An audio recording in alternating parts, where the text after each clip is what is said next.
पंजाबी के शेक्सपियर के मज़ार से हम चलते हैं बावली की तरफ। बावली एक ऐसा कुआं जिस तक सीढ़ियाँ जाती हों। अंग्रेज़ी में इसको स्टेप वेल भी कहते हैं। जंडियाला शेर खान में मौजूद बावली अकबर बादशाह के दौर में सैयद गजनवी नामी बुज़ुर्ग के कहने पर शेर खान ने तामीर करवाई। बावली के साथ एक मस्जिद भी तामीर की गई।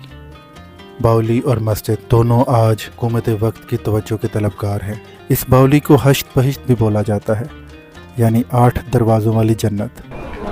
ये वो कुआं है जिससे अभी हमने आपको नीचे जाके ऊपर जंगला दिखाया है। ये वो कुआं है जी। दरमियान में एक सराय कायम किया गया और छत को तजारत के तौर पर इस्तेमाल किया जाता रहा है।